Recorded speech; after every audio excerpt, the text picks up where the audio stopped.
ऋषि पंचमी व्रत कब है? महिलाएं क्यों करती हैं ऋषि पंचमी व्रत? ऋषि पंचमी व्रत का नियम क्या है? नमस्कार, मैं ज्योतिष आचार्य संजीत कुमार मिश्रा।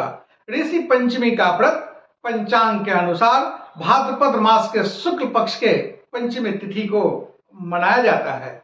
इस दिन जो है ऋषि मुनियों को, हमारे सप्त ऋषि हैं, उनको याद किया जाता है, क्योंकि जगत में सबसे महान कार्य होता है किसी को याद करना, किसी को पूजन करना। अलग अलग तरीके से अपना व्यवहार करके उनको याद किया जा सकता है। प्रत्येक जीव जंतु और मानव का रक्षा करना, सनातन धर्म में सभी का मान सम्मान करना, सभी का सुरक्षा करना हमारा पहला कर्तव्य होता है।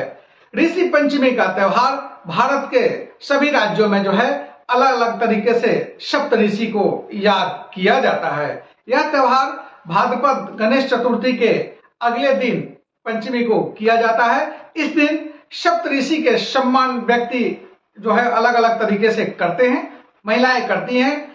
ऋषि पंचमी का व्रत विशेषकर महिलाएं इस व्रत को करती हैं।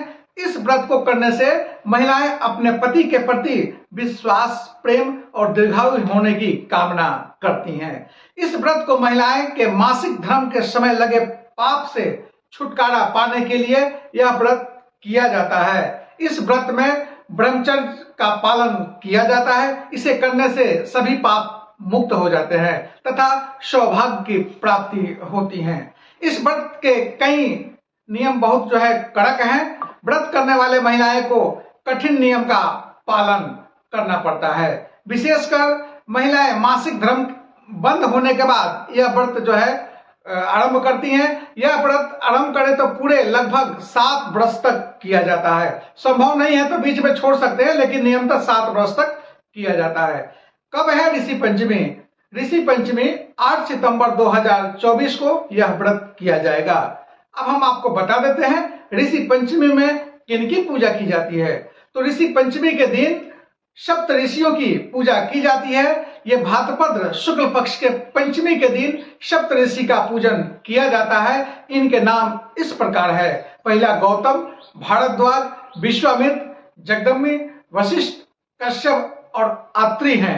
इन ऋषियों के अलावा देवी अरुंधति का भी पूजन किया जाता है। क्या है व्रत के नियम ऋषि पंचमी का, उसको लेकर के मैं बता देता हूं।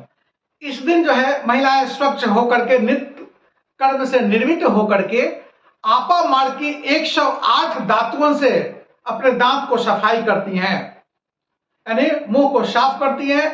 नया वस्त्र धारण करें, कूश का सप्त ऋषि बनाएं।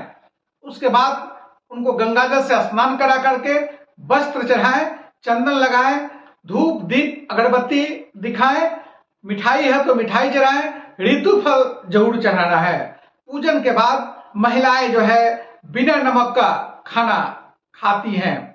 खाने में क्या रहता है? खाने में दही और साठी चावल का विधान है।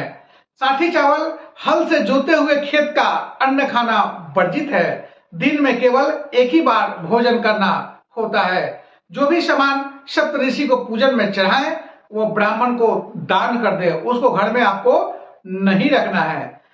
अब हम आपको बताते हैं साठी चावल के बारे में।